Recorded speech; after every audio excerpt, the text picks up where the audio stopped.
Alrighty. What's up, everybody? Peter Gilmore here for video number 2. This time on the Peter Gilmore YouTube wrestling channel, youtube.com/Peter Gilmore. Thank you all for watching. Make sure you like the video. Hit that subscribe button down below. Subscribe to all my other channels, which are down below in the description box. And as always, friend me on social media. Friend and follow me on social media, Facebook, Twitter, and Instagram. And share this video all over the internet, and don't forget to tap that bell, turn on all my notifications so you never ever miss an upload. And that's it. Alright, so like the video, dislike the video, I don't give a crap. Come in the chat, act a fool. Your questions and comments about the topic at hand. And that's it. Don't forget to follow me on social media, share the videos all over the internet. Tap the bell, get notified when I do a video, and don't forget to subscribe. And that's it. All right, ladies and gentlemen, on this late Wednesday night, July the 14th, 2021. If you're now watching from somewhere else, it is now July the 15th, 2021. Check out my Raw review I did earlier in the night, a few hours ago, right before AEW went on. Did a mini live reaction to the first couple segments of Dynamite. So check that out in the description box below. And that's it. All right, ladies and gentlemen, on this late Wednesday night, excuse me, my throat's hurting. That's what it is. But on this late Wednesday night, early, just turned Thursday. Right here on the Peter Gilmore channel. Get ready, ladies and gentlemen, because it is time to get sexy, time to get wet, all that good shit. Because it is time for your late night AEW Dynamite Fyter Fest Night 1 review for July the 14th, 2021 from a sold-out capacity crowd in Austin, Texas. All right. Week 2 of the AEW Redemption Tour. As we head out of Miami, we head to the, I would say the Midwest. As we hit Texas, and we're outside of Houston and Austin, Texas,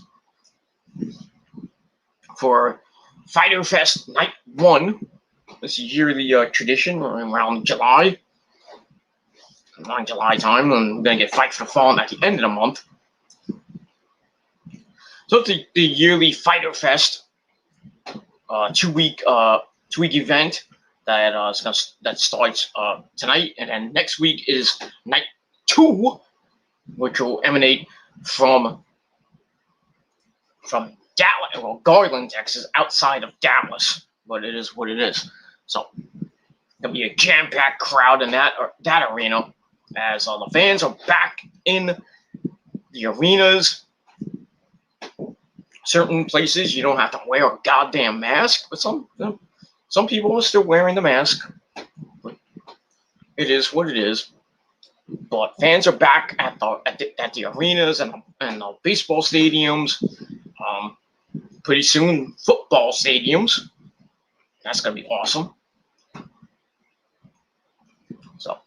So life is starting to turn back, get slowly back to normal, but still got this fucking virus and the Delta variant, which is even worse, going around, and now it's getting more and more contagious, and certain states, especially in New York City and Jersey. But well, as long as you're vaccinated, you have a chance not to get it. But if not, you're fucked. So I urge all you guys listening around the world to get vaccinated, so you don't get this either the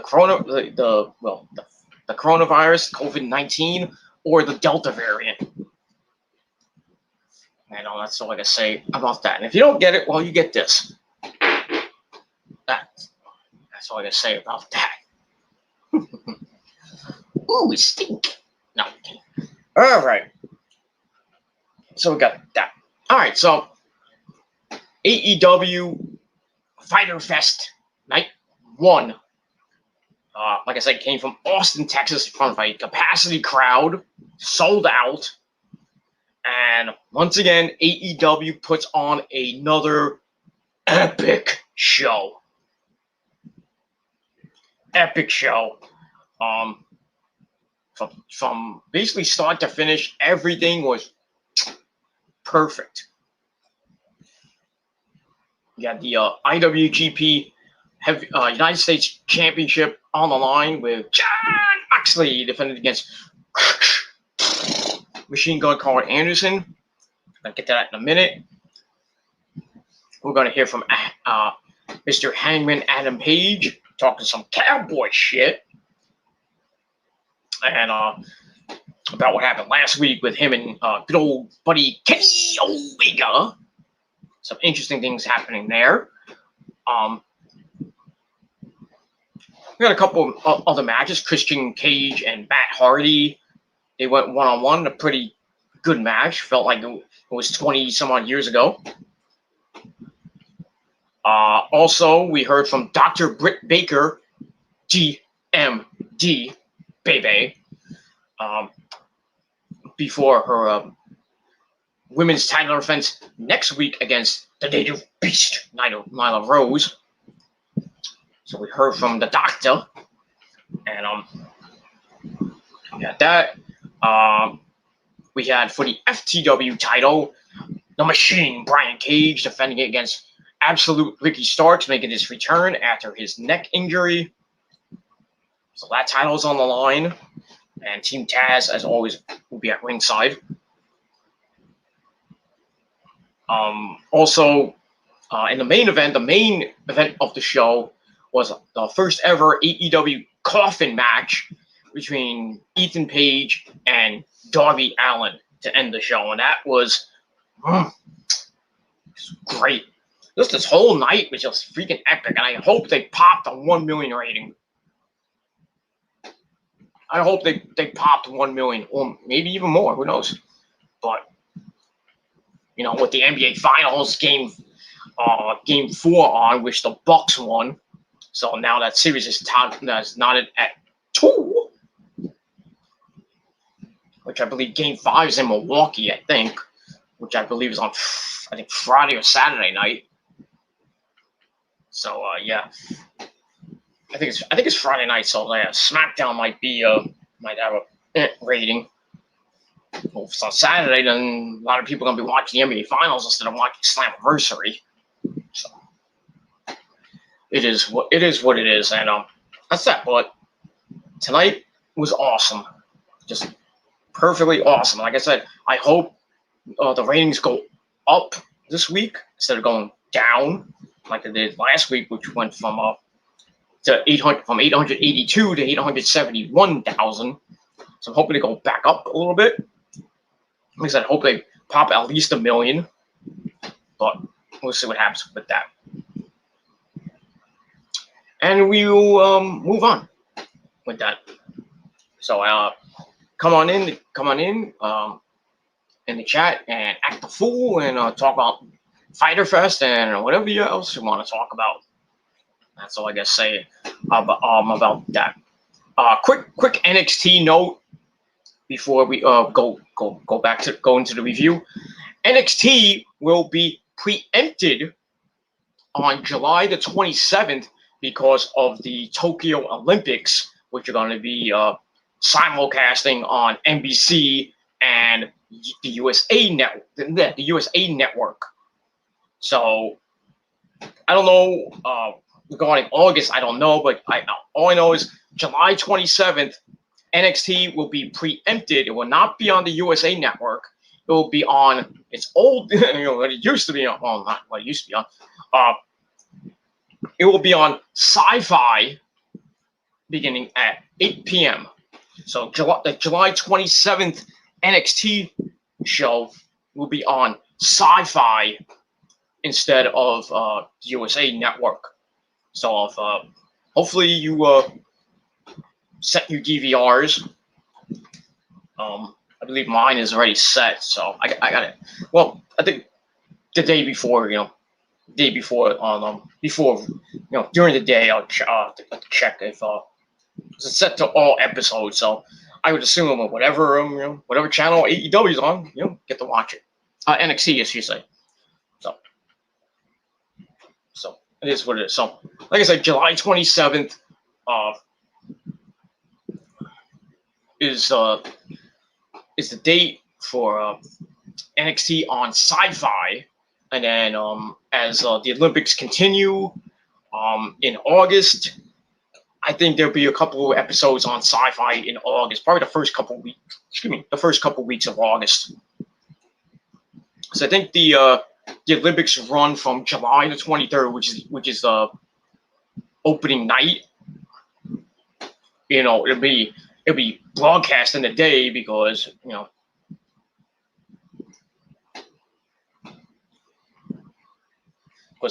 Japan it's a day after. So really, the Olympics in Japan begin Thursday here in the States, Friday in Japan on the 23rd, and then I think they go for about 2 weeks. So yeah.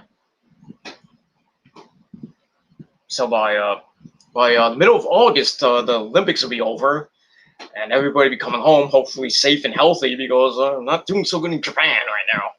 Got a state of emergency. Nobody's gonna be. I don't think that many people are gonna be at the opening ceremonies and the closing ceremonies and all that. Just to even watch the basketball game. The swimming stuff. All the great Summer Olympic Games stuff. Soccer, all that great stuff. Not that many people might be there, so.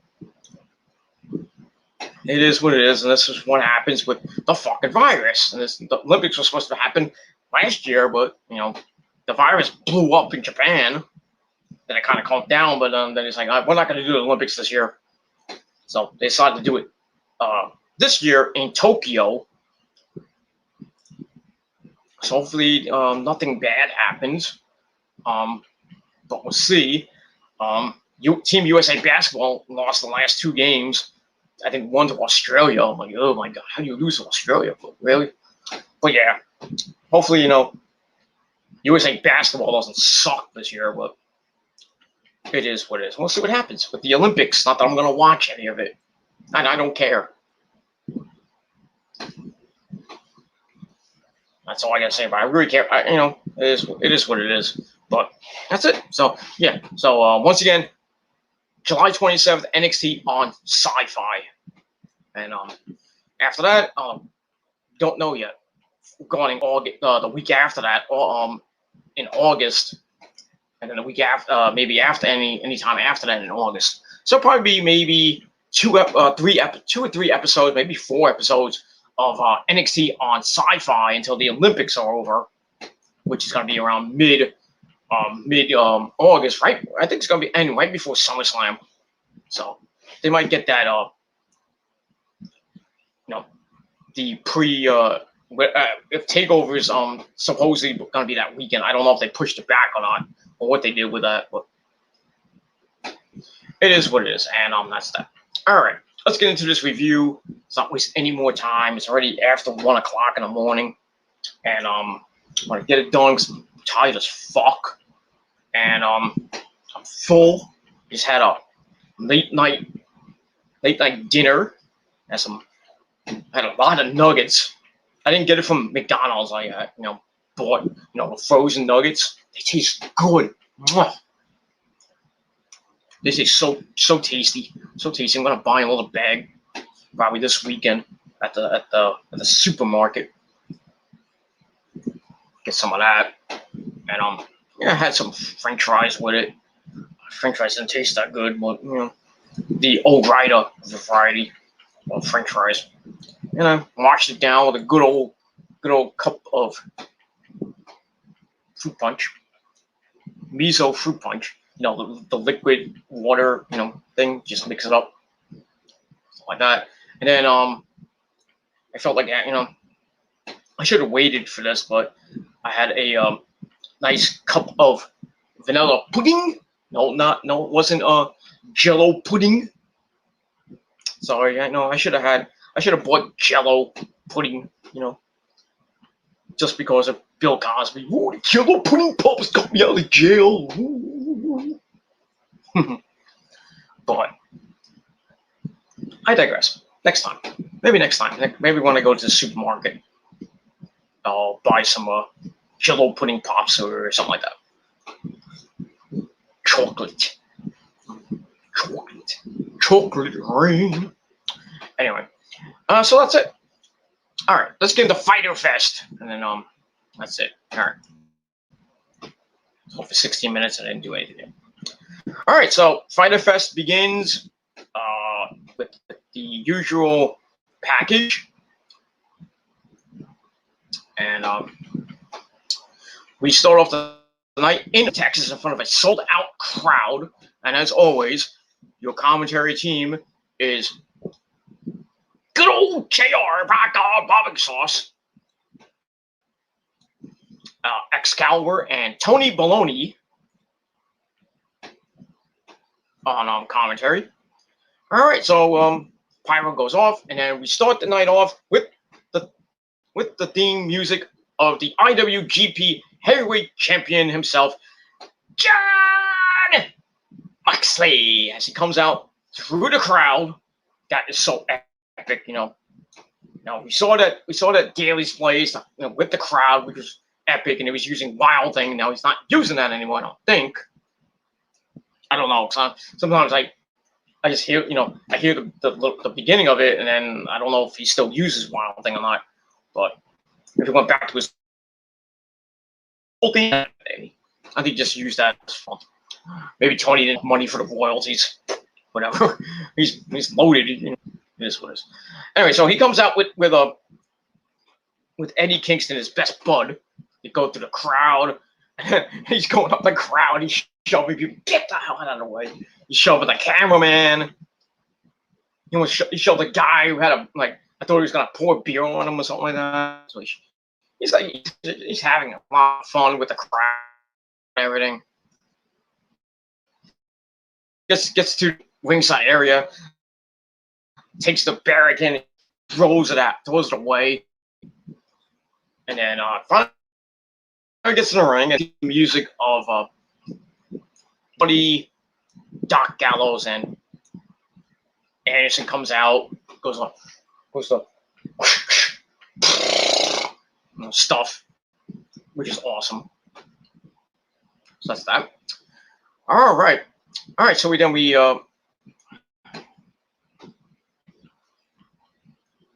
start the match. The bell rings, and right away Moxley goes right after Carl Anderson, as we see Eddie Kingston and Doc Gallows beat each other up around the ring, and then they go into the crowd, and then bye-bye. That's it. You don't see him. It's a even playing field, one-on-one. So we start the match. They go face to face. They go back and forth with some forearms. Back and forth they go.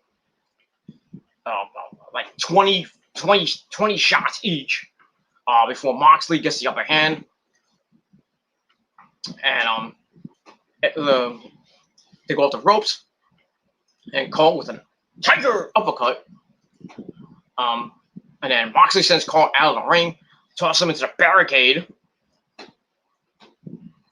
And kind of get the setup was kind of cool. It just had a long ass ramp going down this way, and then the two tunnels coming out, boom, almost like an old school WWE version. But it is what it is. But still, AEW does entrance is better. But anyway, so they start fighting on the outside. Referee is counting. Yeah, we get a 20 count in AEW, not a 10 count. Traditional Ring of Honor, New Japan, Impact type count out of ring stuff. That's kind of cool. Moxley sends Anderson into the barricade twice.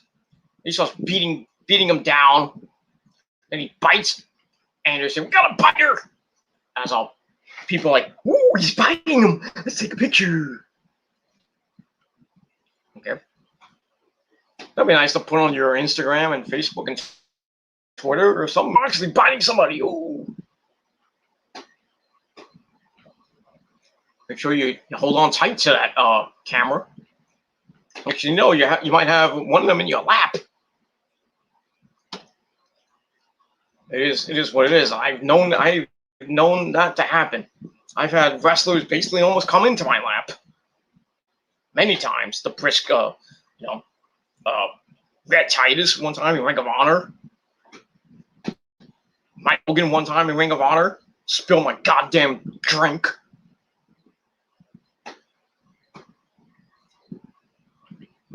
Which I should not have put on the floor, but I had to because I'm not going to hold it for the whole match. I'm like, come on, dude.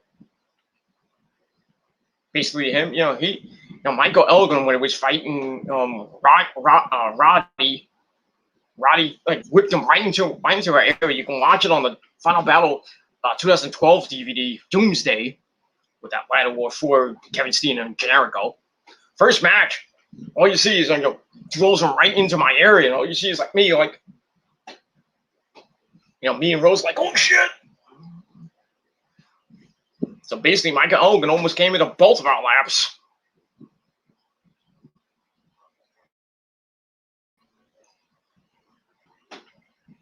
But, yeah, I mean, it is what it is, but still.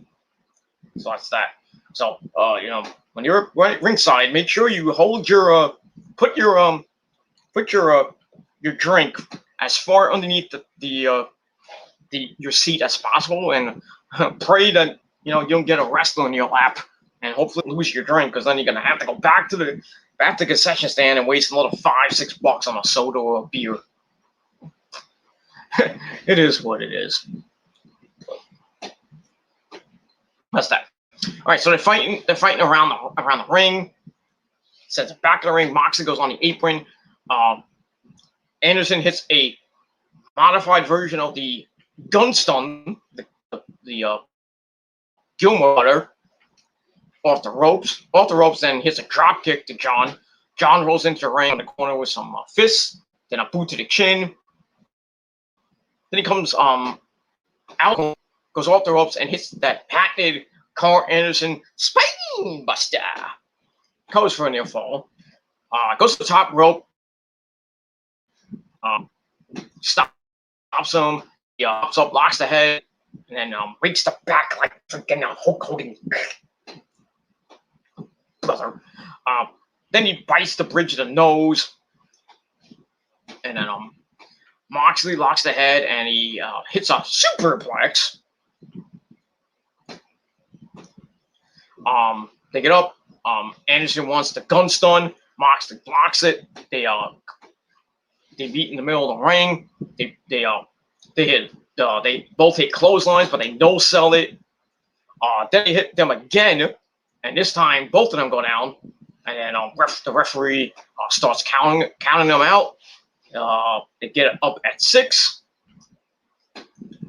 Moxley grabs Anderson by the head, ducks down and under for a 1925 sleeper hold. And then he transitions, and he looks like he wants a power driver. But Anderson stopped it. Moxley hits a knee, and then a kick from Anderson. And Anderson takes Moxley and hits the power driver for a near fall. Anderson goes off the second rope with a sling blade, kind of like sling blade diamond cutter, Gilmore cutter type move combination for another near fall. Then he gets up again, picks up John in a fireman's carry. John drops off from behind. Then he kicks, tries to go for the paradigm shift, and gets countered. John hits the ropes, gets spinning right hand, but Anderson's like, nope, hit me harder. And then he, out of nowhere, he hits the the Gilmore Cutter, and stuns John, and then John is up in the corner, and Anderson with a running uppercut hits the corner. John falls in with a clothesline, goes for another, and then we get a fireman's into a neck breaker for a near fall by Anderson. Anderson goes to the top rope, looks to go for a super Gilmore Cutter, come from off the top rope, but Moxley catches him, short arm clothesline. Then he picks him up, locks him in the paradigm shift. Boom! 1, 2, 3. John Moxley.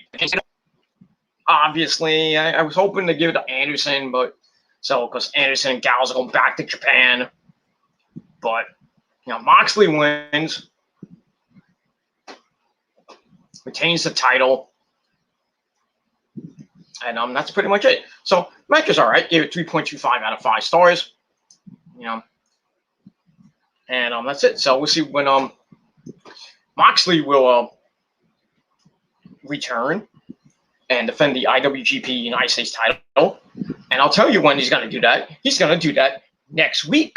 So back-to-back weeks that the IWGP United States title is defended. Never saw that before in its history.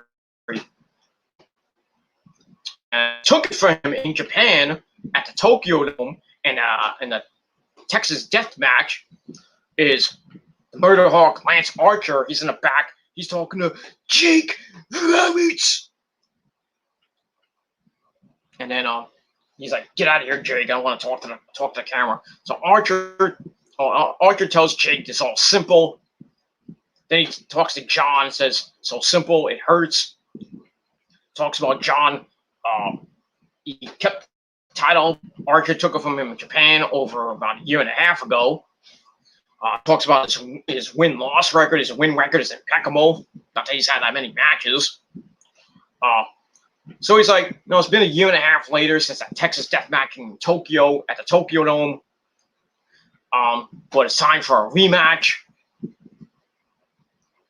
So he mentions the Texas Death Match that they had before with Archer won. So he's like, next week in Big Dallas.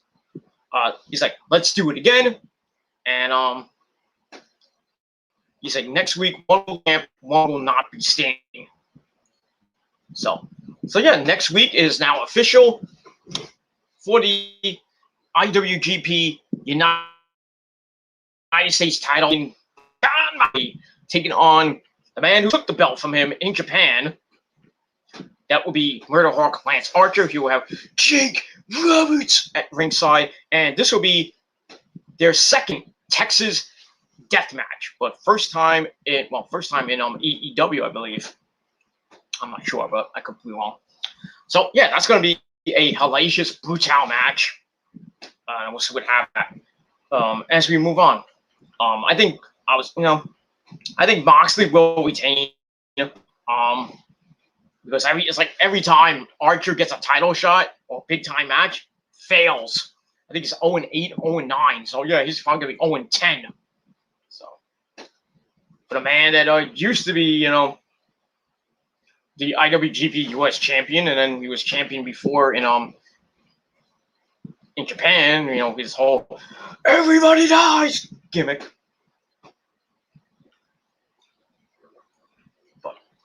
Let's see what happens with that, and we'll move on. All right, so I gave that 2.5 out of 3. No, I bumped it up 3 out of 5 stars, and we'll move on. So next week, Archer Moxley once again for the IWGP United States title in a Texas Death Match in Texas. Why not? So see what happens with that. It should be some good shit.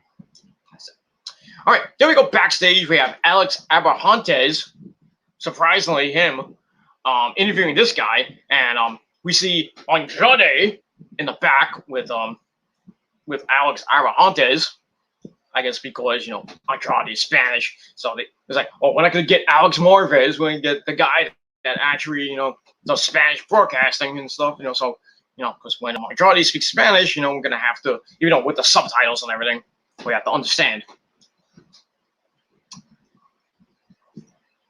So Andrade says that he has been granted permission to win titles everywhere, so he can go anywhere he wants.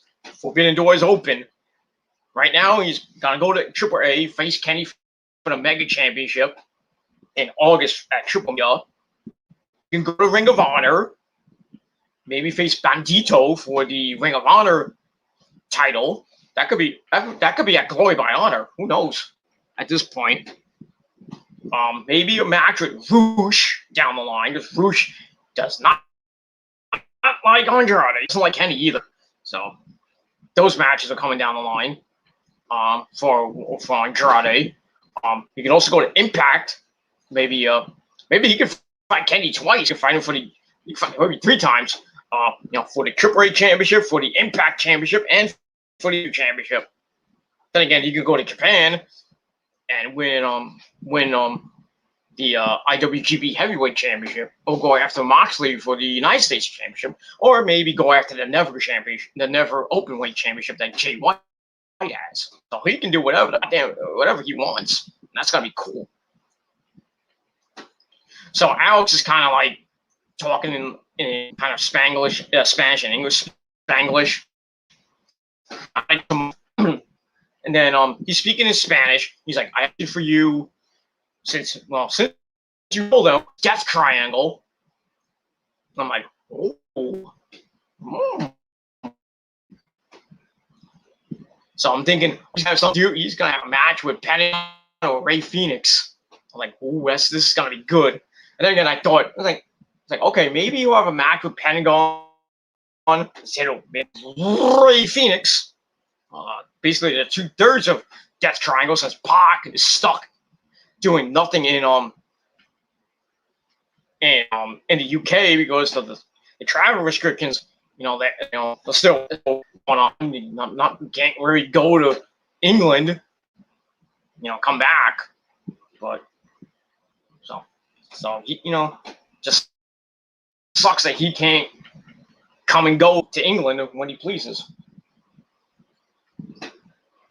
That sucks to be him.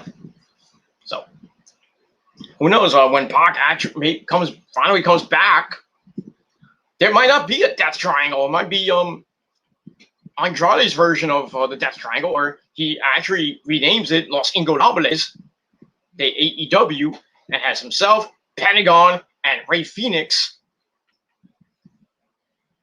in his little faction, and then maybe bring in another luchador, or they bring in somebody else. Who knows at this point? So he's like, "Where's Death Triangle?" And he wants a message, basically saying he's looking for them. So I guess we'll find out next week what's happening between Andrade and Pentagon and Ray Phoenix. So we'll see what happens with that. Maybe, like I said, maybe a match with one of those two guys, or he's gonna try to recruit them in Los Ingobernables. But we'll see. Very, very, very interesting. Now I want to see what happens next week on night 2 of Fyter Fest and going forward with that. All right, so I gave that 3.25 out of 5 stars, and that's that. All right, then we're getting ready for match number 2 for the FTW title. We had Absolutely Starks with Hook and Powerhouse Will Hobbs at ringside. As he takes on the champion Brian Cage, the Machine, and that's it. This match was alright. I kind of knew there was gonna be a title change for the ending, but it is what it is. But still, I knew like Team Taz was gonna get involved. So already was basically a 3-on-1. Cage had nobody to help him, and this was just Team Taz getting rid of Cage, and Cage is gonna just go by himself and be like a monster baby face. But we'll see what happens with that. So this is Ricky's comeback match, his return match, since being on the shelf for a while with his neck injury. Lucky he didn't get a broken neck. But anyway, start the match. Cage shoots Ricky to the outside. Ricky heads tries to grab the runs to the title, grabs it, looks like he was about to use it, but then he puts it down, and Cage kicks him in the gut, sends Ricky in the ring, grabs the title. Cage tosses in the ring, grabs Ricky by the arm. Ricky tries to pull Cage into the ring post, but Brian Cage is like, no, no, no. Does the same. Ricky hits the post. He tosses Ricky into the post again. He tries to toss Ricky into the post. Ricky slides into the then out, kind of like Baron, Snoop, and Corbin. Clotheslines Cage. Then he sends Cage into the ring. He rolls in. Cage is in the corner. Ricky turns, runs for the corner, but Cage sends him over. Ricky with a 1925 sleeper. But Cage sends Ricky into the corner. Hits an uppercut, then a big kick combination. Goes for a German suplex, but Ricky hangs onto the ropes. And then Ricky with an elbow, then other, and then tries to go for a side headlock. That does not happen. And he's going to pump handle into a face plant by Brian Cage. Looks like he was about to win, but Ricky Starks just got out at 2.999. The crowd was really, really, really into Ricky Starks. So I don't know if this is a double turn or what's happening. But anyway, puts Ricky on his shoulders. Starks drops down. He locks the head, goes for a tornado DDT, but Cage drops him with a big kick for a near fall. Then he goes to the corner. Ricky's on the apron. He tries to bring him in the hard way, kind of like the Cesaro way, the Kevin Steen way. Bring him in, boom. Michael Elgin way. Michael Elgin's an asshole right now, but it is what it is. So he tries to bring him in the hard way. Starks lands on his feet.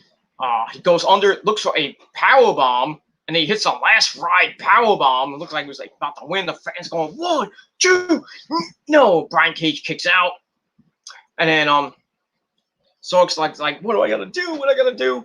So he tries to reach for the title, but then Will Hobbs is like, nope. It's like no, not doing it this way. So he's like, give me the title. And then Ricky's like, dude, what are you doing? And then Cage comes from behind and puts him on his shoulders, hits the F5 of the Brock Lesnar. Goes for the cover. Looks like he's about to retain, but somehow Ricky kicked out just in time. And then Cage is up. He signals for the Crow Claw. He's waiting for Starks to get up, but then Hook distracts the referee. And then on the other side of the ring, Will Hobbs gets on the apron, and Ricky sends Brian into Hobbs. Hobbs hits Brian Cage in the head with the title belt, and then off the ropes, Ricky comes with a spear a la Egg Stain. Hits it, covers 1, 2, 3. Ricky Starks is the new FTW heavyweight champion. Not that it matters, but basically, they wanted to get the title off of Brian Cage because they were going to kick him out of Team Taz anyway. And looks like I don't know, because the fans are going nuts over Ricky Starks winning. So I guess Team Taz is now a face team, or Ricky Starks is just a face. I don't know. And maybe Brian turns heel. I don't know. I guess we're gonna have to find out next week. I actually went on Brian Cage's Twitter. He's like, you sons of bitches, I want to get my belt back and this and that. So it is what it is. So it looks like, was just only meant for Team Taz to get rid of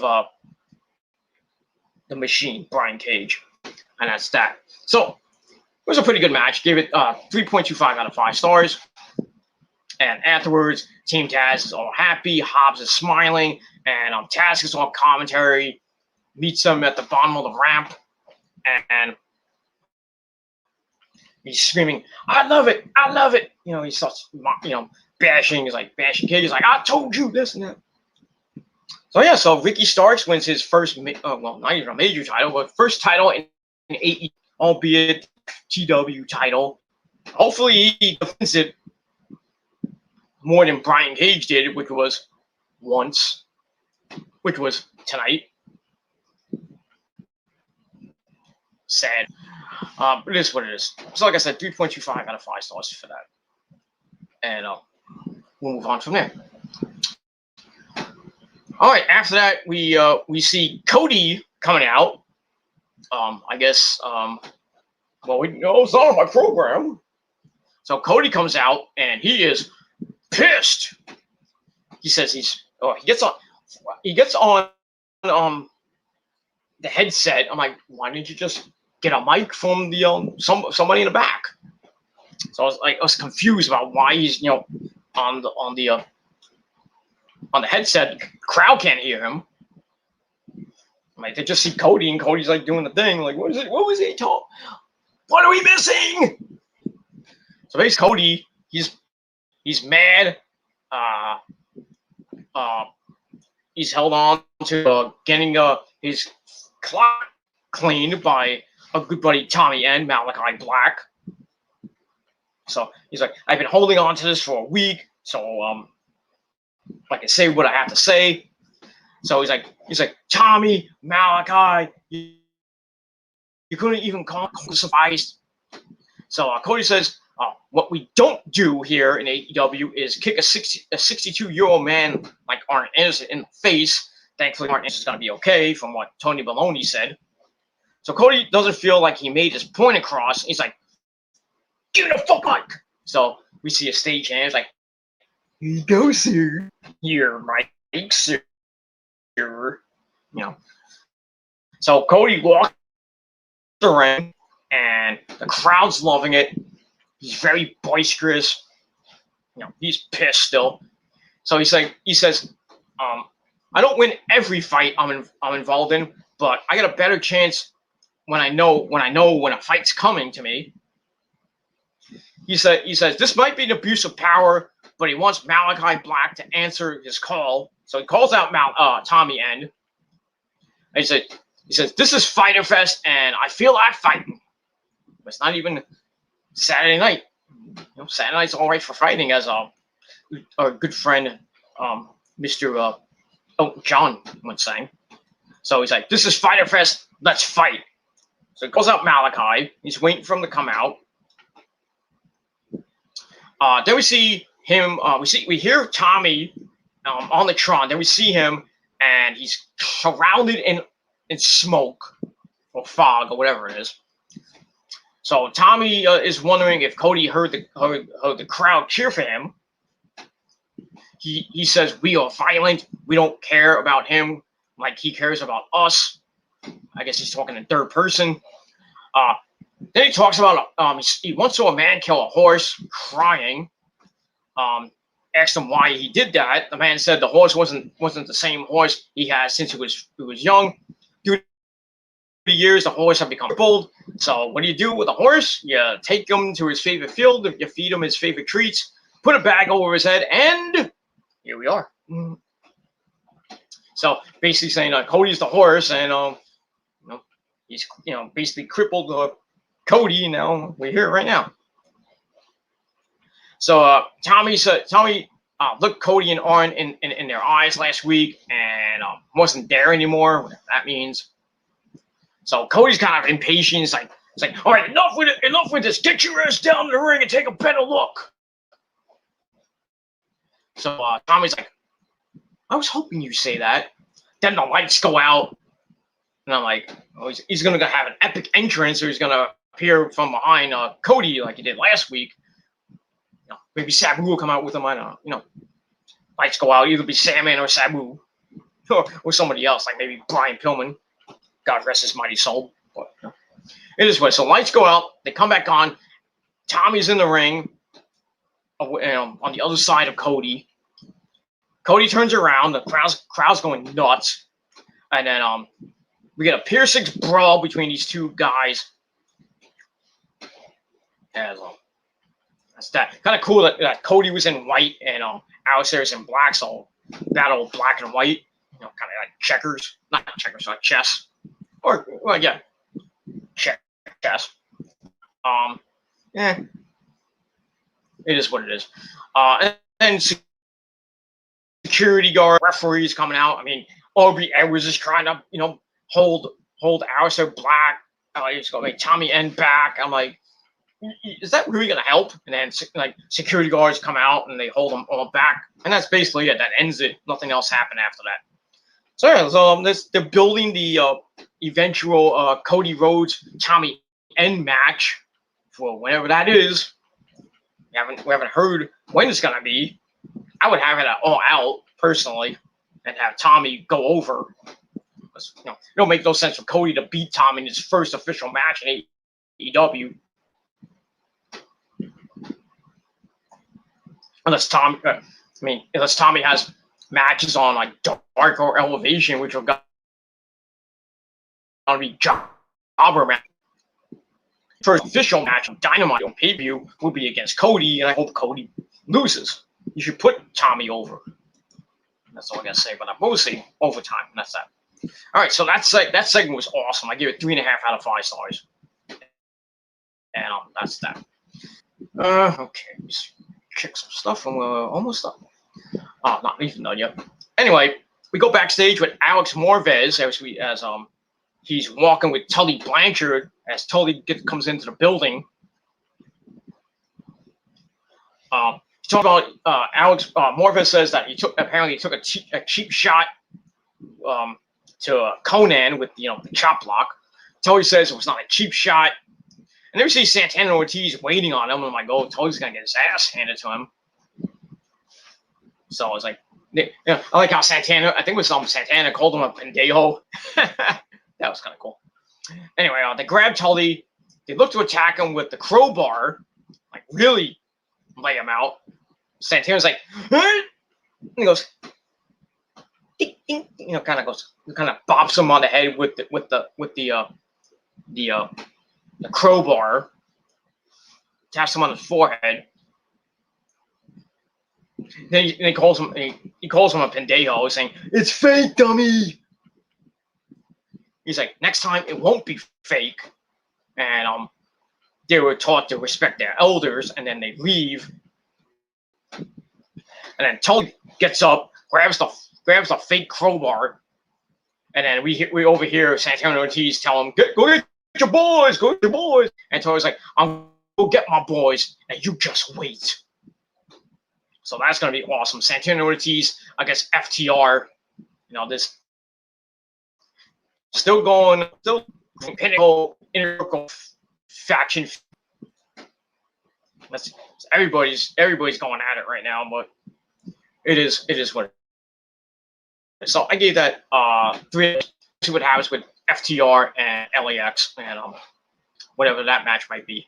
I'm thinking it might be either next week or at Fight for the Fallen, but we'll see.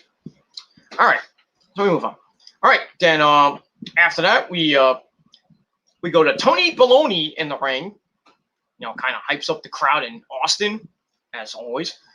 He says, "We heard a lot of talk from Kenny Omega, but let's now talk to the man that who's had much more to talk about. The #1 contender, Hangman Adam Page, who comes out. Fans are going completely berserk for him, and Page is feeling weird. If you saw the graphic, that was kind of cool.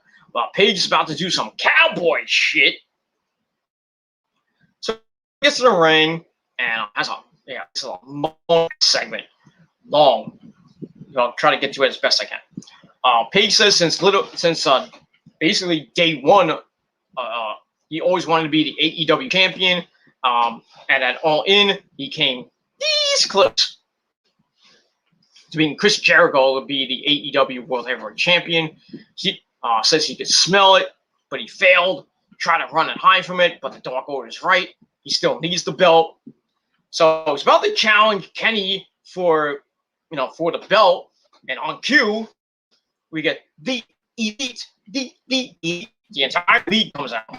Anderson, he was nursing his wounds after getting his butt kicked by Moxley. On counts. And right behind them, the Young Bucks, Nick and Matt Jackson come out. Doc Gallows comes out, Kenny and Brandon Cutler. I don't know where Michael Nakazawa was. But anyway, Gallows says Page is not here to do anything. And then Paige is like, I'm not that guy. And then Kenny's like, you know that? Not Kenny. Don says, you know that. Nick and Doc Gal turn to say, you're not that guy. And then Matt Jackson gets on the mic. He's like, I want to talk to Adam Page face to face. I'm like, ooh, some of the AEW tag team belts. And some nice, he's wearing some cool stuff. So he gets up in Adam Page's face, says, remember me? Remember us? Remember, you used to be in the Elite with us. Used to be best friends. And he's like, it blows my mind that you left us for a loser. And then he's like, you breath stink. You want a mint? He's like, so he tells him, it's like, looks like you're still hitting the bottle. He's like, that's perfect. The sad, lonely, drunk cowboy by himself. And he only has one person to blame, just himself. Then he tells Paige, tells Paige that he's the next great wrestling tragedy. Tragedy? No, tragedy. He's like, how does it make you feel? And then Matt's like, you don't have the balls to hit me. And then Paige just like, okay, you don't have the balls to hit you. Boom, clocks him in the head. And then Brandon Cutler hops on the apron. Paige knocks him down. And then Kenny gets in the ring from behind. He's ready to load up the title shot, belt shot. But out come the entire order, minus Ty Conti and a J and -1, of course. Even Colt Cabana was there. The Dark Order come in the ring to save their best buddy.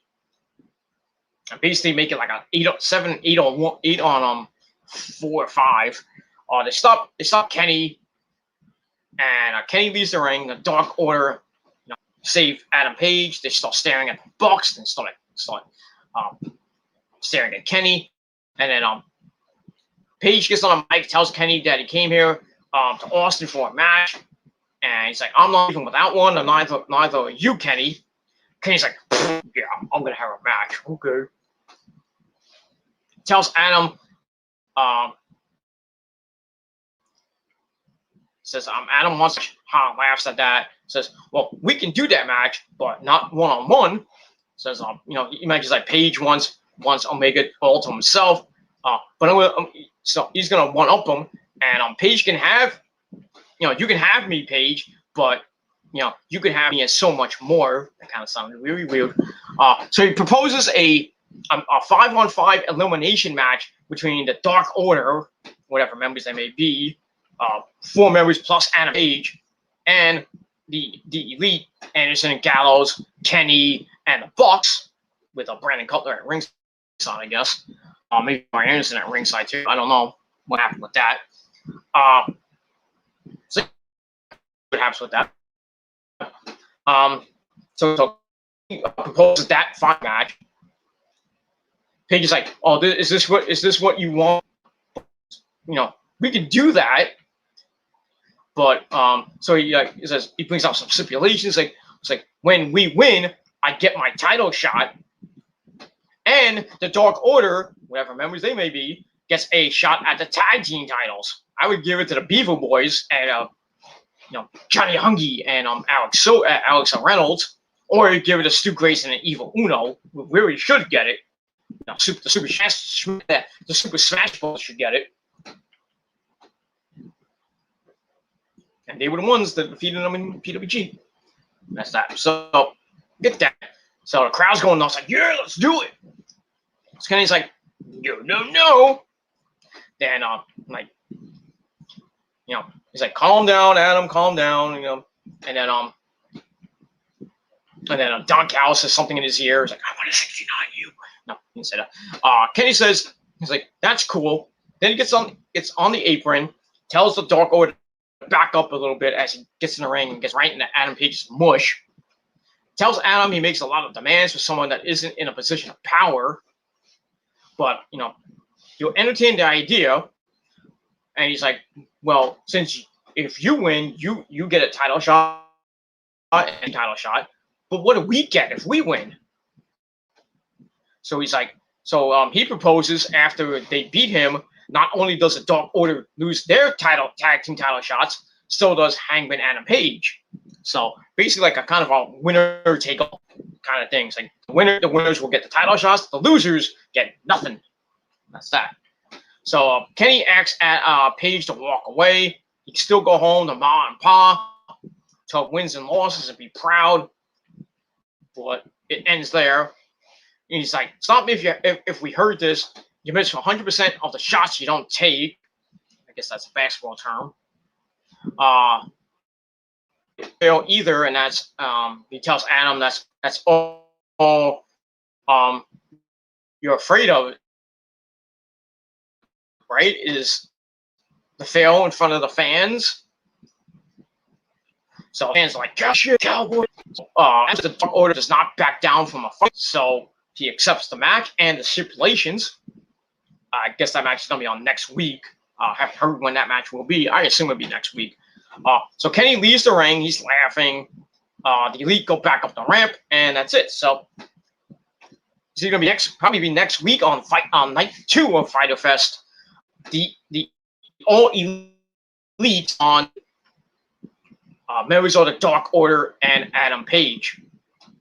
But we'll see what happens with that. I think it might be a 4-on-4. Well, I said 5-on-5.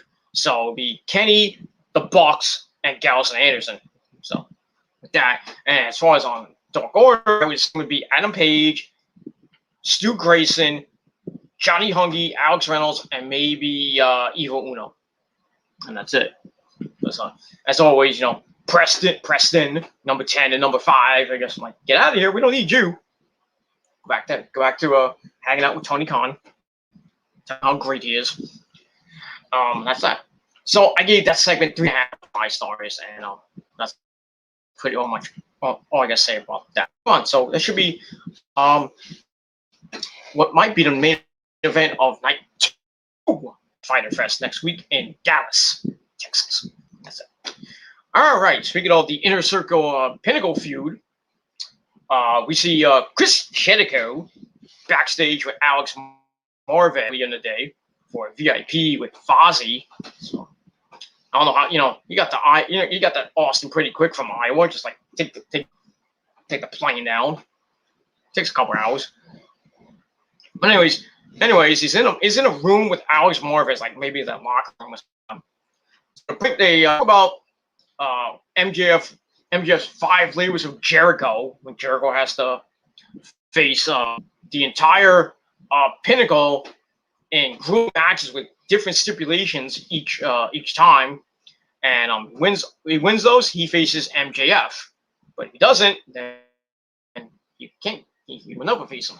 So Jericho tells MJF that he should have read all the territories because, as we all know, Hercules won. He beat the Cerberus, 3-headed dog. Then he beat the Hydra, among the other trials he's had.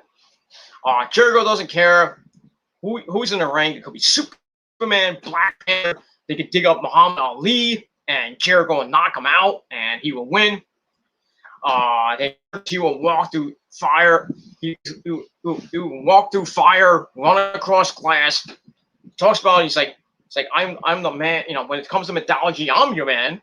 He says I'm the God of Thunder and the God of War.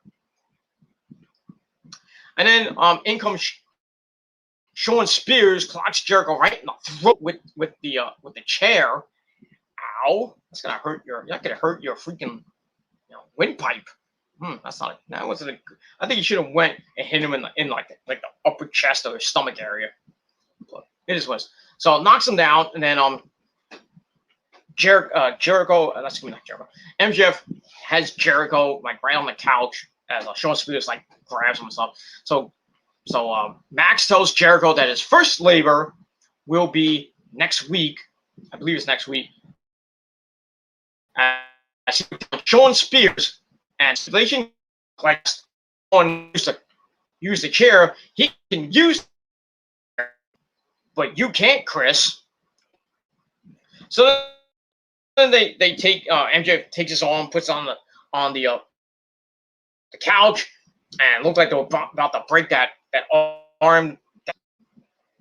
So Shawn Spears, boom, slams on the arm, and they leave, and Jericho's on the ground, wincing,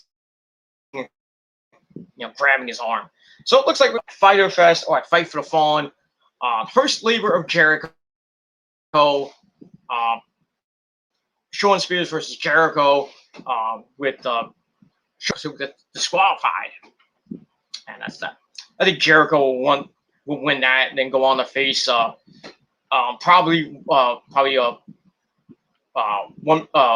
he'll face over the next 2 weeks. He'll face FTR after that, win those 2 matches, and then the final match will be Wardlow, and then he'll beat Wardlow somehow, and then at All Out 3 Chicago on September the 5th,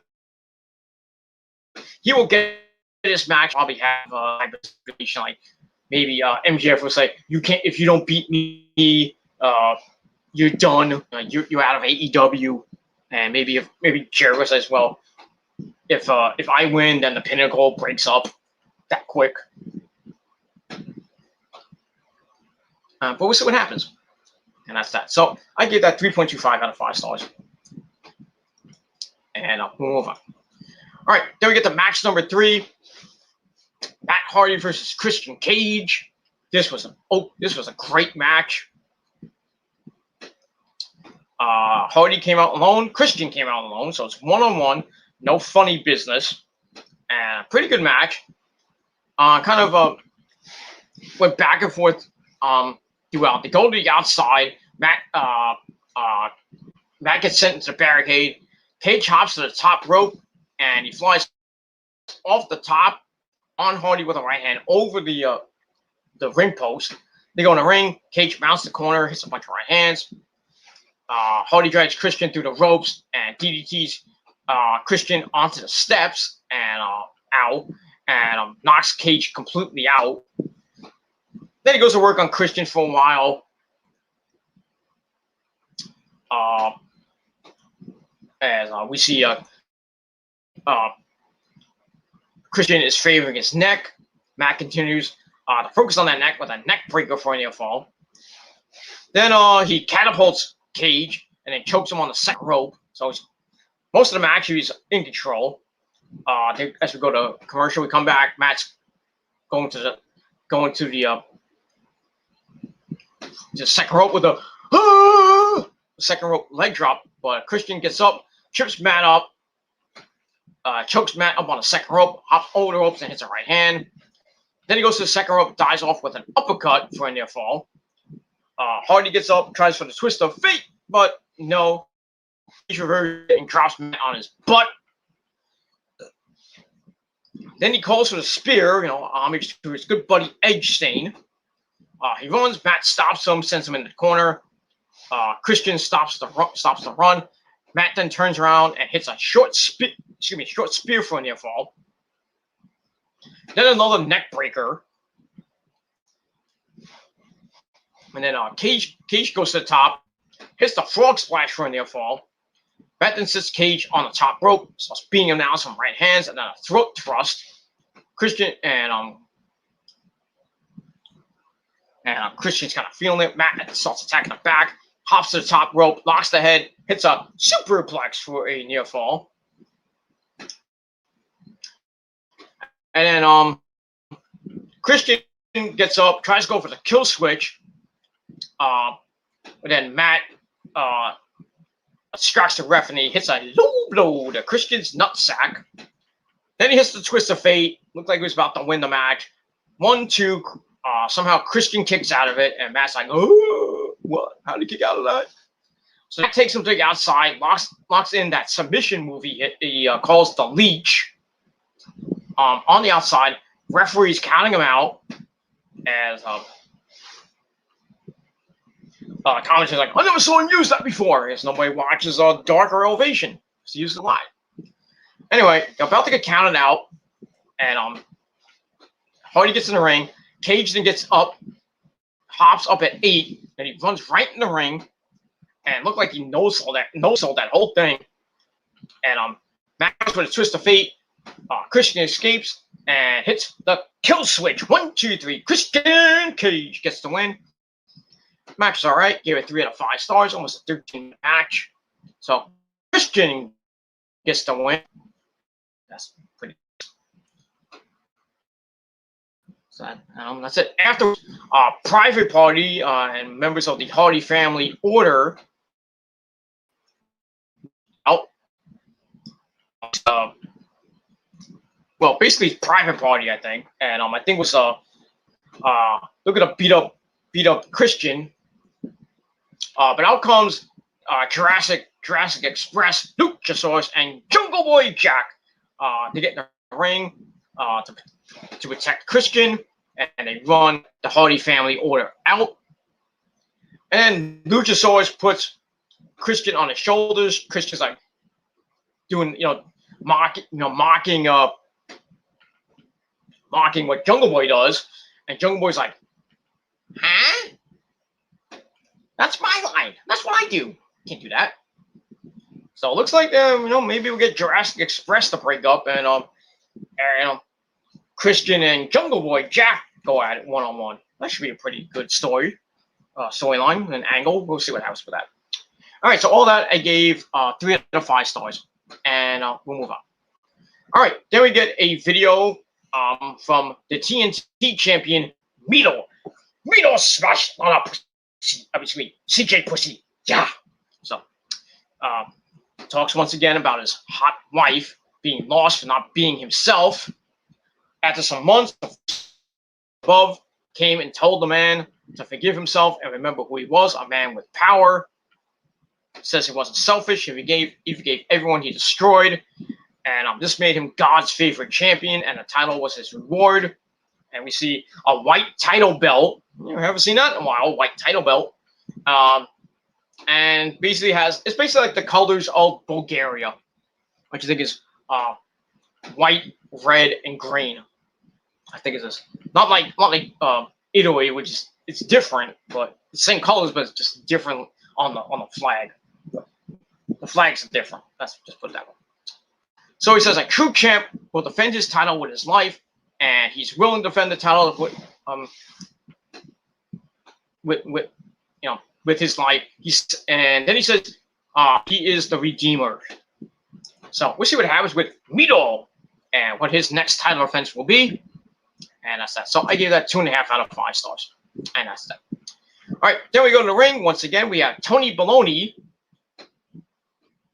And he talks about the women's title match on night 2, where we will have Nyla Rose, accompanied by Vicky Guerrero, excuse me, as she takes on the Good Doctor, the AEW Women's Pro Champion, Dr. Britt Baker, DMD, baby.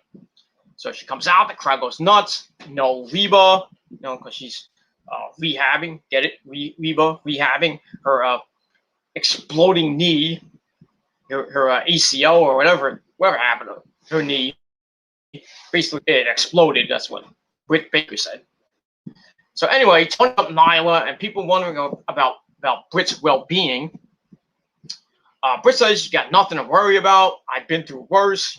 Then brings up the match with Thunder Rosa. That unsatisfying, bloody mess he was. So she said the blood stopped, the wound's healed, and she came out the best block. She says she has zero miedo, no fear for you people don't know Spanish. She says what is daunting though is keeping Nyla relevant. She says imagine winning the title only to find out your first challenger is Nyla.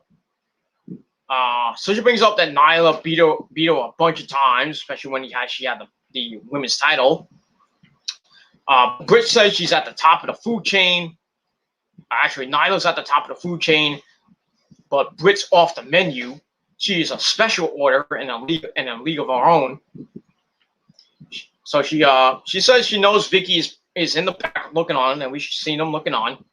And lucky for Vicky, she has a name that will forever keep her relevant, Guerrero. But Nyla won't. Sad, damn. And tells Nyla she needs the title to have any type of significance, but the title's not going anywhere. She says, with me with the belt, I am the hottest thing in pro wrestling, and even without it, I'm still Dr. Britt Baker, DMD,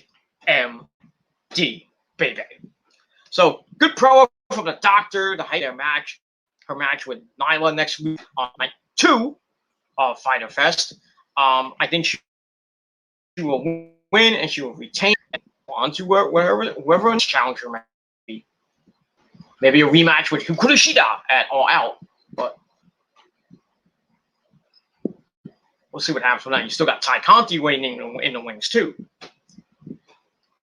and that's that, and Shida as well. So let's see. All right, so I gave that 2.5 out of 5. Right after that, we hear from Vicky. We barely hear what she had to say because the crowd was going nuts and the music was over it. But anyway, Vicky says that Britt's days are numbered, and then Nyla tells Britt that her whole life things have been handed to her, and says next week she's gonna hand Britt an ass whooping, a world class ass whooping, and she will not be helped. And she's like, don't hold me responsible because it's the nature of the beast. And that's it. So I gave that one 2.5 out of 5 stars, and that's it. All right, how are we doing on time? Okay. All right, then we get to match number up, who has fought WG and many other places. He takes hometown boy Sammy Guevara, because he comes from Houston. It's right around the Houston, Austin area. They went back and forth. This is Wheeler Yuta's Dynamite debut. Put on a pretty good match. There's one point where Sammy goes to the top. He flips, lands on his feet, and then tries for a moonsault, lands on his feet again. Then hits a shooting star press for a near fall. Then he goes to the top rope. Goes to another shooting star press, but Yuta with the knees. Back elbow in the corner. Yuta gets tossed in the corner. Bounces off the ropes. From the top.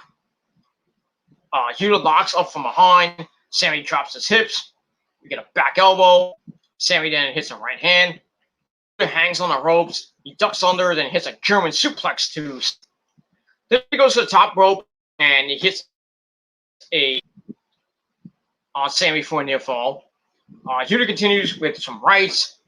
Sammy comes back with some rights. They go back and forth, back and forth. Sammy stops it with a chop. Sends Yuta into the ropes with a big back. Yuta with a big back body drop. I was right. I read it wrong. We get a back body drop to Yuta. Sammy then rushes the corner, cross body to the apron, then a high kick to the back of the head. We get springboard Gilmore cutter onto Yuta. And but Yuta is still standing. So Sammy GTH hell and covers Yuta 1, 2, 3. Sammy Guevara picks up the win, and he's doing some good stuff right now. He's on a roll right now. And it's almost a 4-minute match. It was an okay match. I gave it 2.5 out of 5 stars. So hometown boy gets the win. That's that. All right, then we go to back with the segment from early in the day. We had Baloney and the Nightmare Factory, QT Marshall, Aaron Solo, and Nick Camarado, aka Captain T-Man. So Tony was about to mention about last week at Road Rager where Cody won that scrap match. So QT's like, yo, this is funny. You think that's funny? So he's kind of pissed, thinking he was, say, oh, so you said, you think Cody, he beat me? He, I was squashed by the golden guy. Somebody went all fourth wall. So he's like, no. Then he takes a Aaron Solo's protein shake and pours it over Tony's head. And then Tony we go back to the arena, and Tony's like, I'm sorry to see that. And Q's like, what are you gonna do, Tony? What are you gonna do? You gonna hit me? And Tony's gonna just sit down, and that's what I say about that. So that was an ant segment. Yeah, 2.25 out of 5 stars. And that's that. All right, go back to the arena for match number 5. Yuka Sakazawa, the woman that looks like Yuna from Final Fantasy X. She takes on Penelope Ford, who's one I believe they said 15 out of the last 17 or 16 out of 17, something like that. Match was all right, nothing great. Penelope was in control to start. Yuka is in the corner, hits a kick to Penelope, then another one, goes up top. Yuka cartwheels off the top rope, then drop kicks Penelope. Penelope rolls into the ring, or goes outside the ring, then rolls into the ring to stop the count. Then Yuka runs to the corner, hops on the top rope, and flies with a front flip on a Penelope. Crowd was kind of semi into it. It is what it is. Penelope is in the ring, starts choking Yuka on the ropes, pulls her into the top rope, chest first. Ooh, and I might have to save those titties. Go to commercial, we come back. They're both exchanging blows. Yuka hits the ropes. Penelope gets her in a fireman's carry, and then Yuka counted into a delayed vertical suplex. She grabs the head locks it, goes forward with Penelope, then kicks her in the head, then hits a running clothesline for a near fall. Then she hits a running kick in the corner to Penelope. She then goes to the top rope, dives with an elbow to the nose for a near fall. So Yuka's in control, works the arm, tries for the Northern Lights suplex. Penelope kicks, then another kick and a near fall for Penelope. Yuka with a right hand. She spins again, goes for the hammerlock one more time, lifts and spins Penelope a bunch of times before dropping Penelope on her behind. And didn't go for the cover that I thought she was going to go for, but she goes to the apron, then the top rope, springboards, and hits the magical girl splash. 1, 2, 3, Yuka gets the win over Penelope Ford. So her win streak is over, and Yuka coming back to AEW. That's great. She'll still be on the roster. This is not a one-time thing. She just goes back to Japan, like she did, after she lost the women's tournament.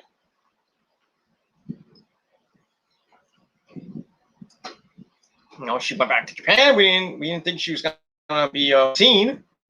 We signed with AEW, and now she has officially. I don't know if she officially signed, but she was on Dynamite, so I don't know if she's gonna sign with AEW. Then we'll see her on Dark and Elevation, and maybe Rampage, and we'll see what happens with that. So I gave that match 2.25 out of 5 stars, and that's it. All right. After that, we go to commercial. We come back. We see the stagehands bring out the Coffin, as it has its own music. And a Coffin can have its own music. That's kind of cool. Then we see the Coffin reads, nothing's over underground. So if Darby loses, I guess this is over for him. I don't know. So then we get to the main event. First ever Coffin match. Ethan Page takes on Darby Allin. This was a hellacious, brutal match. It's also with Darby rushing the ring and the corner, starts attacking Ethan in the corner with a backsplash. He moves his jacket. We see a steel plate on his back, which is all legal. Attacks Page one more time, when he moves the plate. Ethan goes to the outside. Darby flies with another Coffin type move. He goes to open the Coffin. He opens it up, and Scorpio Sky comes out. Sends Darby into the steps, knee first, and his knee will play a part in the match. And then after that, we see the man Sting comes out. He starts fighting with Scorpio, sends him over the barricade into the crowd. Sting follows him into the crowd, fighting him through the fans. Gets Sting's splash against the barricade. Miss Sting. Scorpio goes to the top. Sting off like this, like the hockey boards or like the area. I don't know if it was hockey boards or whatever it was. Sting trips him and crotches Sky, so Sky's not gonna have any kids anytime soon. Sting then grabs a trash can, not a metal trash can, one of those plastic trash cans.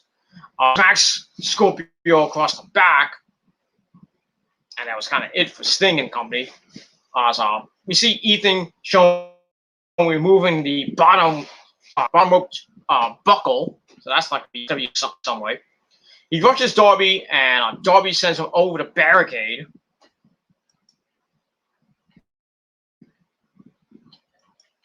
So we get that, and we go to commercial. We come back. The steel steps are in the ring. Ethan's all smiles. Darby's in the corner. Paige rushes into a kick.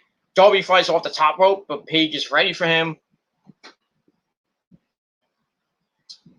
I lost my spot. And then Paige grabs the bottom buckle with a hook pointing out, stares at it, starts talking to it, kisses the hook, and latches it onto Darby's necklace. He out with it and breaks the chain. That's a nice $50 chain. In the call, the hook hits Ethan Page with it in the head, which causes him to get busted wide open on the side of his head. So it's all blood, motherfuckers.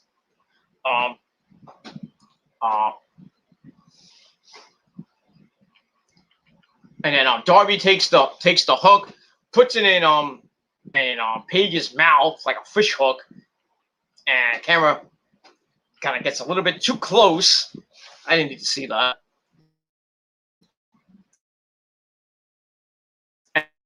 And Darby takes the stairs, which sends Ethan into the corner. But Paige is basically. Darby goes to the apron, grabs the head, hops into the coffin. They go back and forth. Both men standing on a bed of roses. They go back and forth, right to the head. Paige sends Darby into the apron edge. Ow.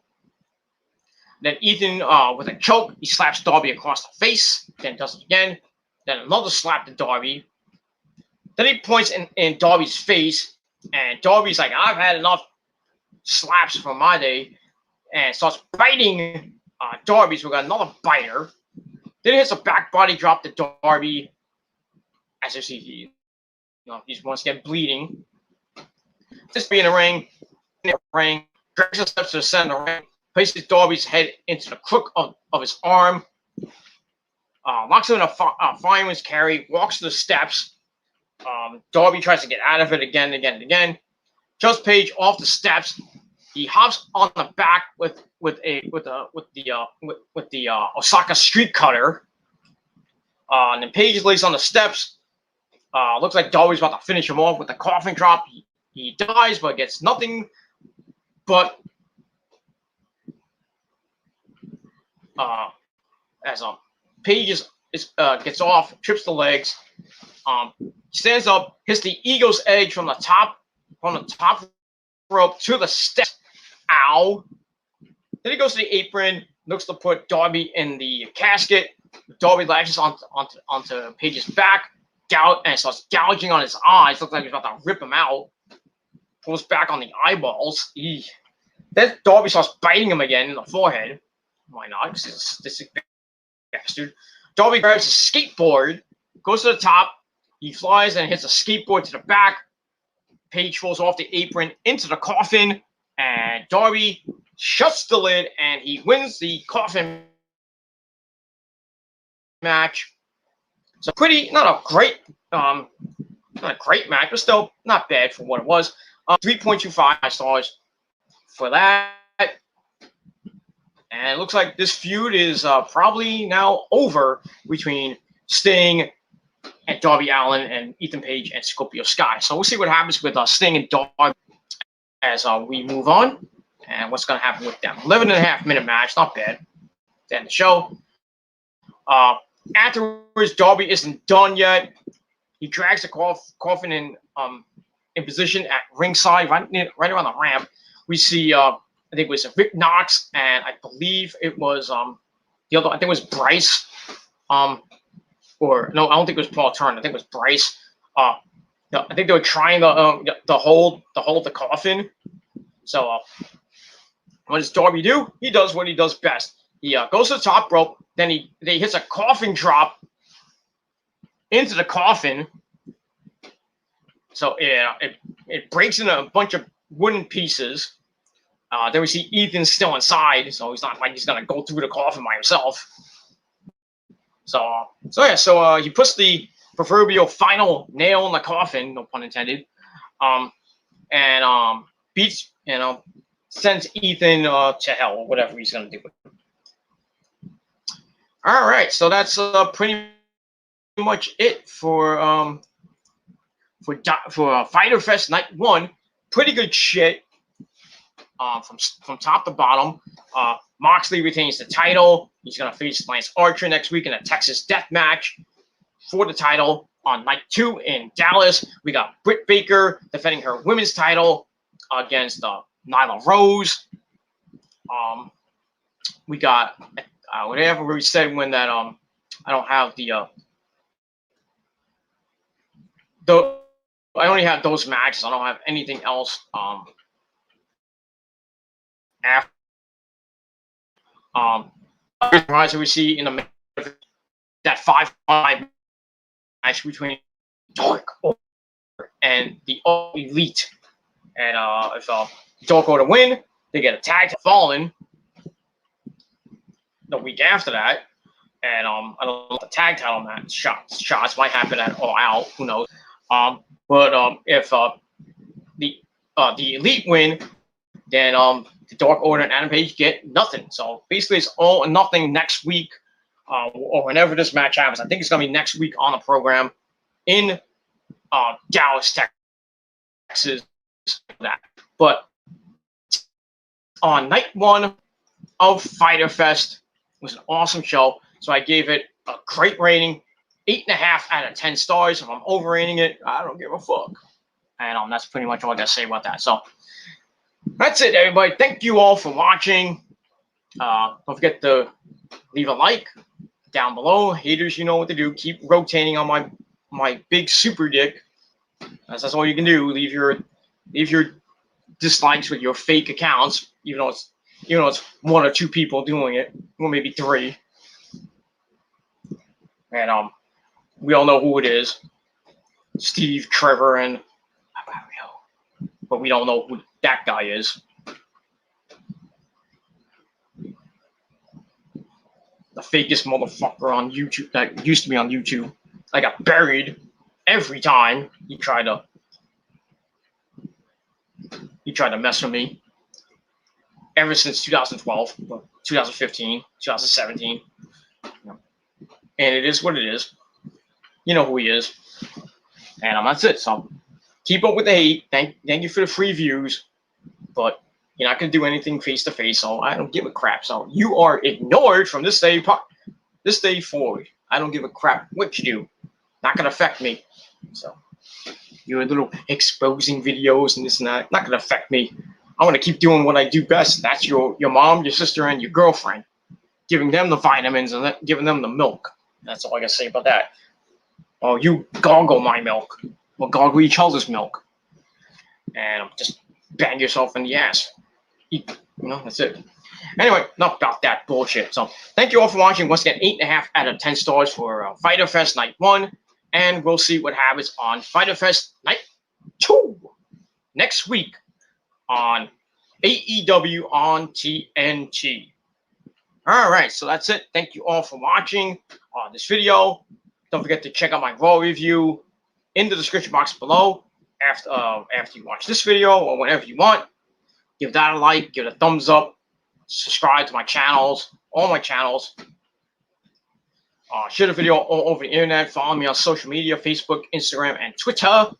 And don't forget to tap that bell and get notified of when I do a video, whether it be live or whether it be on the phone. And that's pretty much it. So that's all I gotta say. It's probably it's probably the airplane outside. Anyway, all right, that's it. Thank you all for watching this video. I'll be back tomorrow. Gonna do a quick rant on Mark Zuckerfuck, the douchebag from Facebook. So I got a big Facebook rant to give him. I'm gonna bury his ass into the 666th level of hell with that. And then I'm gonna try to do that special stream on TGC Reborn. I'm not gonna make it that long. I try not to make it long, so I want to save the rest of my time, which resets on Sunday for Money in the Bank. I want to do TGC 199, the pre-ultimate to episode 200, which is gonna be a monumental show, and maybe some special guests on August the 9th, which is my 12-year anniversary. So we'll see what happens with that. See if I can get maybe Chase, maybe fan of YouTube, maybe Double Z to come on. But I know I'll get trolls, but I'll handle it. I'll just be at but have my trigger, thing ready, and the mods will be out in full force. So if you trolls want to try to come in and try to do your shit, you're not gonna do shit. You're gonna get, I'll give you maybe like 3 seconds. Did I say 3 seconds?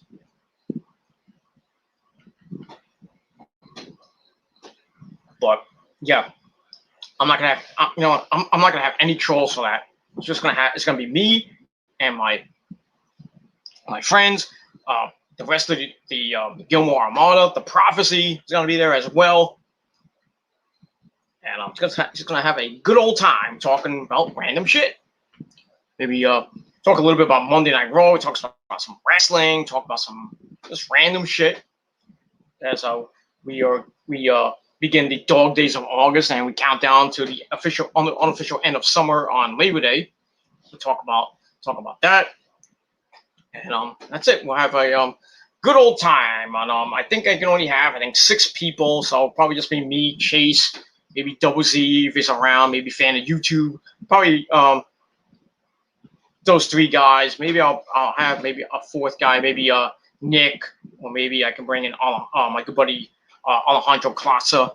But like I said, no trolls. I'll just kick you out. I'll automatically kick you out. I just don't want no trolls in my chat. Because I know it's gonna. I put a troll in the panel. It's gonna turn into a nightmare and just garbage.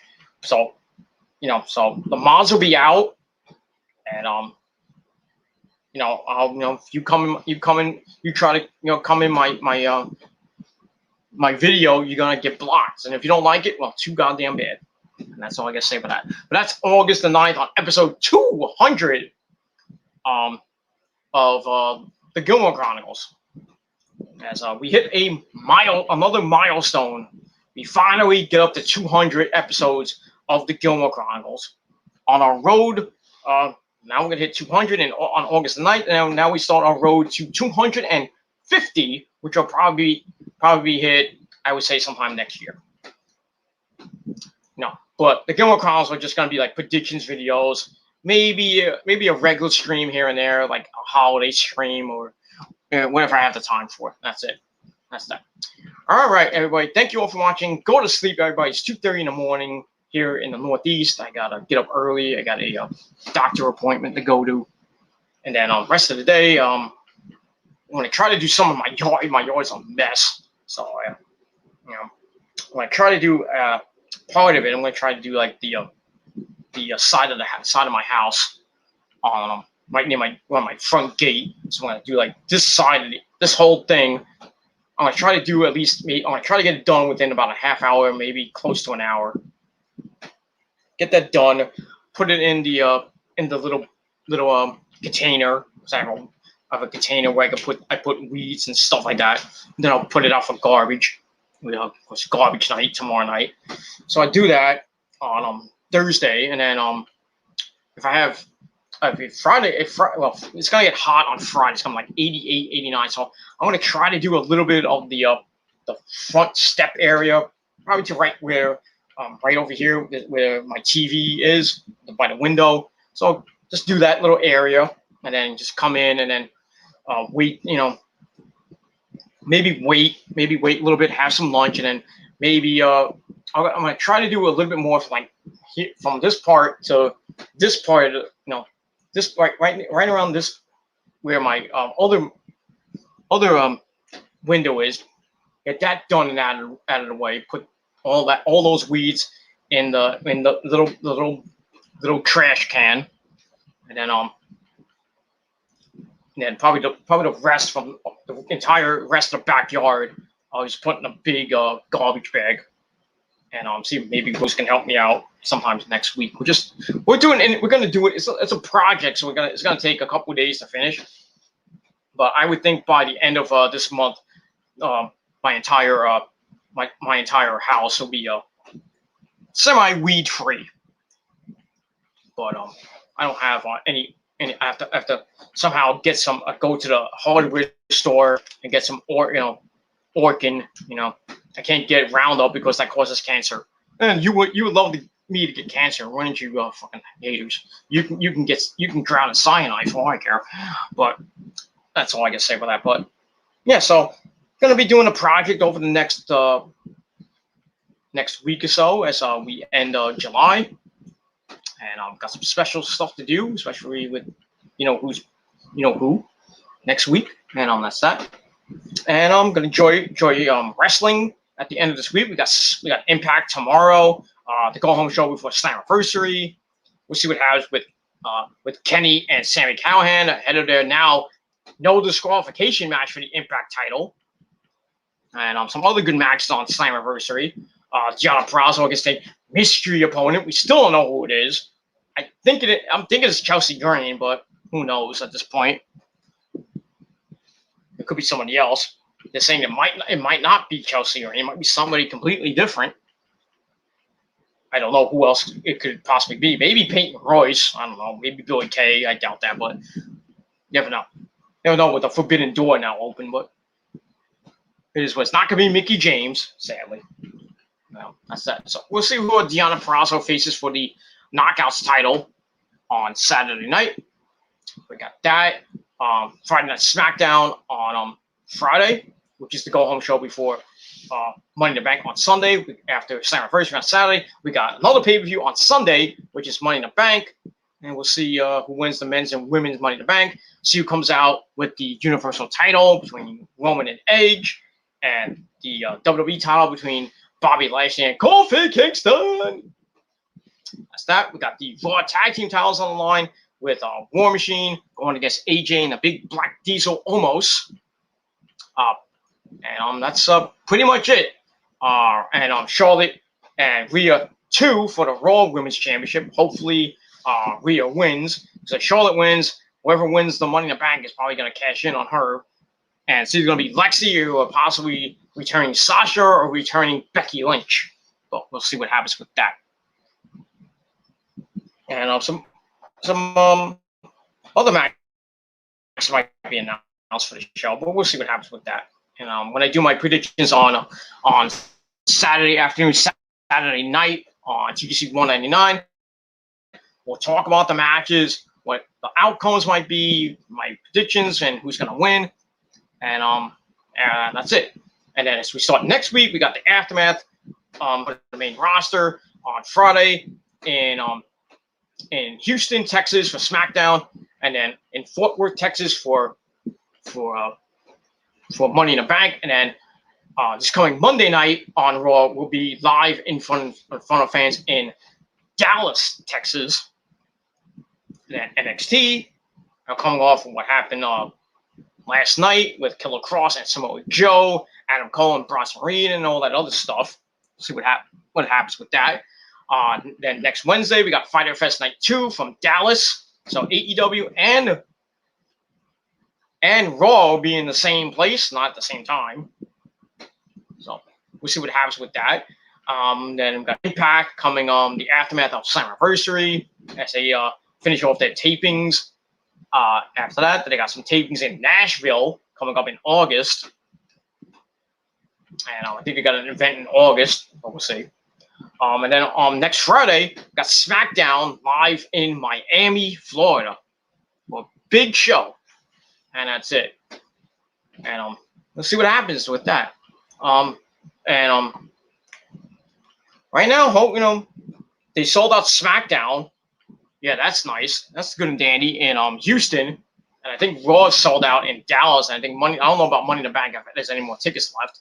But when SmackDown comes to New York City on September the 10th, they haven't sold that many seats. It's not sold out yet. And AEW, they did their pre-sale today for their show in Queens. They already sold it out. It's already sold out. That was quick. So yeah, this guy ain't going to that show unless I can get a StubHub. But yeah, I got too many things I got to do in September. With concerts I may or may not go to. But I got to save some money because bills are starting to. Bills are coming up, and especially my internet bill is gonna go up unless I can change it. I'm gonna call him tomorrow. I'm gonna call him tomorrow right after my doctor appointment. Yeah, call up the internet company and see if I can hopefully I signed up for the emergency broadband plan, the internet plan, where they can cut your internet bill in just about half, and you're only paying like maybe $50-$60 at least until this fucking virus is over, which I don't see happening anytime soon. But I gotta let them know I signed up, and I gotta figure out if I'm waiting for something to come in the mail, and I think it's not gonna come in until after, right before the next bill is supposed to be paid. So I think my next bill is gonna be like $120 something, which sucks. But thankfully, I have enough money in the bank. Thankfully, good thing I saved, so I got enough to keep my internet for another month, and then after that, hopefully, I'll get what I need, send that in, and hopefully, I can get I can get the plan started, and then in September, when September's bill comes in, I'll be paying hopefully between $50 and maybe $70, which is basically what I used to be paying. I used to be paid $84 for 2 years, but now that this pandemic is still going on, I don't know when it's going to end, and when this internet thing might end. Hopefully, not anytime soon, but hopefully, I read something that it might end in September, so I'm like, now it's like no point in getting it. But we'll see. We'll see what happens. I think they said it's going to last until this pandemic is over, but we'll see.